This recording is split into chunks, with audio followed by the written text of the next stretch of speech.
at you from Barcelona Harbor. This is my office where I do my EMDR on my terrace, and we are talking about grief. This is Grief Week, and I want to talk about the three elements of grief. And Monday we talked about things that were taken away from us, and Wednesday was things we didn't get, and today I want to talk about things we lost, and things that we lose, right? There's so many different ways in life that we have tremendous amounts of grieving, and this is just part of life. And it's kind of that old story of Job, right? Things that were things that were taken away from us, right? The book of Job is all about what do I do? What do I do with the reality of things have been taken away from me?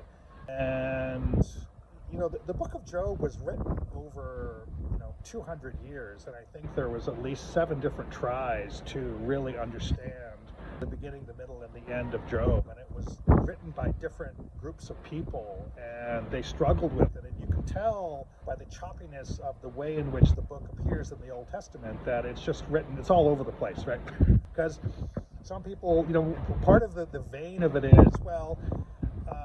this God, doesn't know what the test that Job is going through, so he's not omnipotent, because if he's omnipotent, he would have stopped the devil from tempting Job.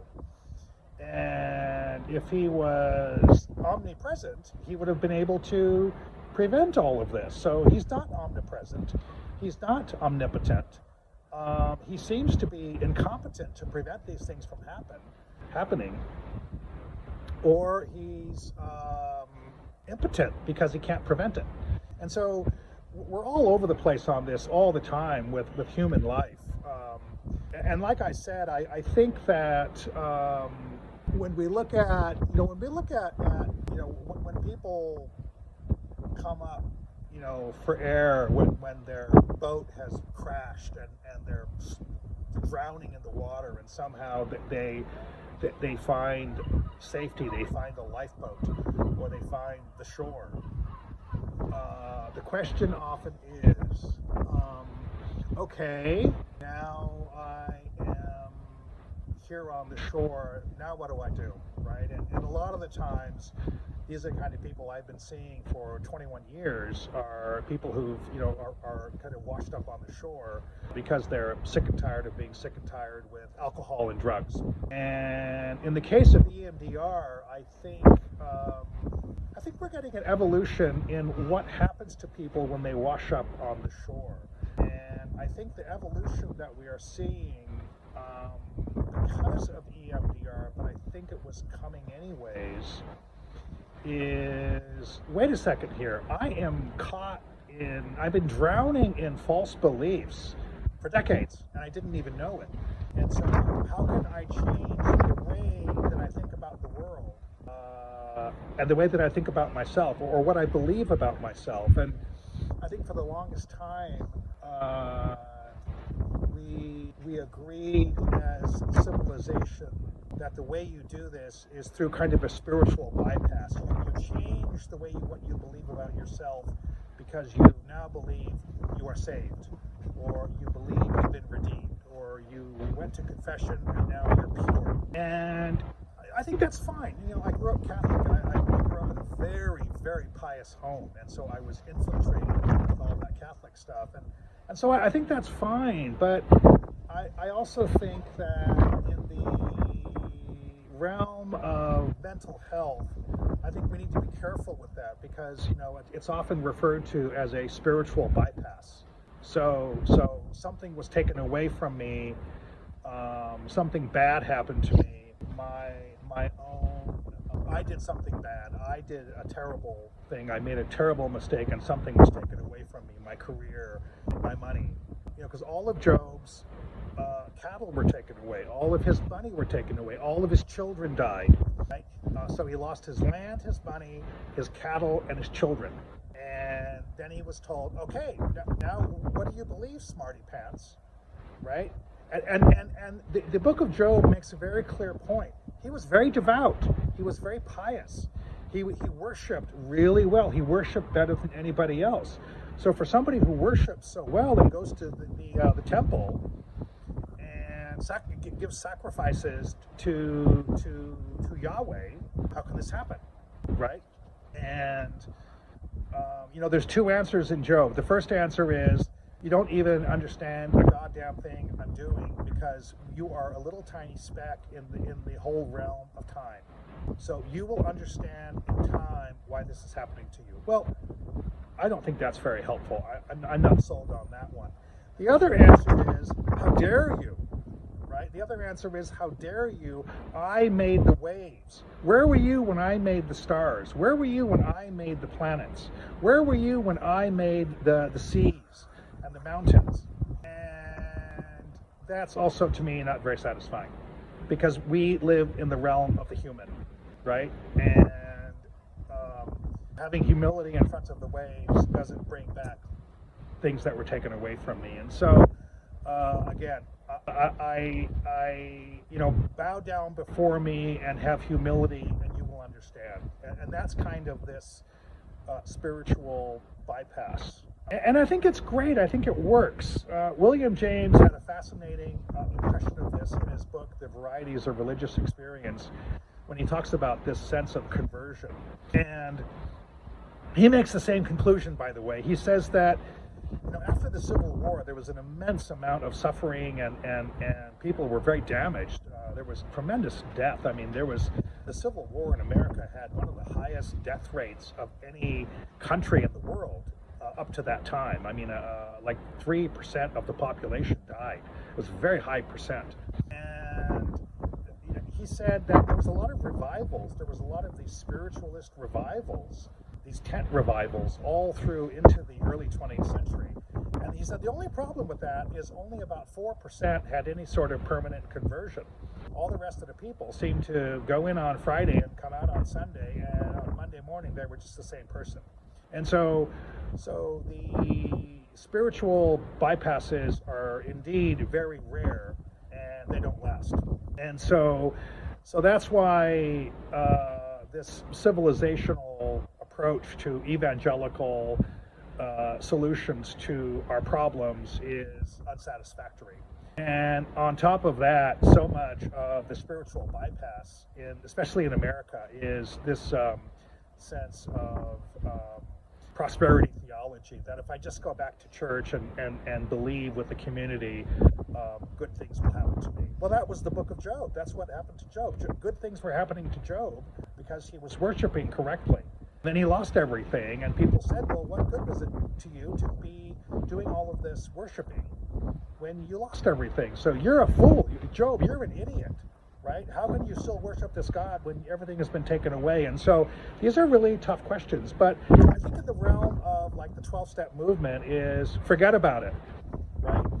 Yes, there's a sense of a spiritual bypass, but there's also a sense of taking very firm responsibility for what I did to put this train in motion. What did I do to cause this thing to be lost? What did I do to alienate people? What did I do to lose my job? And so I think that's a quite worthwhile way to look at this. And then I think that go a little further with EMDR. I think EMDR goes a lot further than some of this, really interesting psychology in the steps. And that is to say, let's completely get rid of blame and assignment of who's responsible and who's the one who brought this about. We need to figure out what are the beliefs that are attached to the emotion and the action of what happened to me and how this affects me of these things that were taken away. And I think this can approach, by the way, I think this is approach to burnout. People who feel like a failure in the office, like I did all these things and I'm a failure. I did all these things and I lost all this money. What do we believe about ourselves when we have these experiences, right? Yes, Job lost his family, but he lost all of his property and his cattle. right? And those were all the signs of success and affluence and influence and respect of the community. And whether we like it or not, those things matter. And so EMDR is a really good way to go into understanding how some of these beliefs about why we lost the things that we lost. We go into the weeds here, and we find out that mistakes were made, whether it's trading losses or very poor decision making with manpower, or so many things that are outside of our control. Competition, economic circumstances, financial crises that are just part of our life, right, for the last 20 years. These are things that have nothing to do with us. And yet we take it on. We take on the belief that it's something that we did, or more importantly, that we are fundamentally unfit, unworthy to be part of this enterprise, or part of this business, or part of this trading operation. And so this is really important to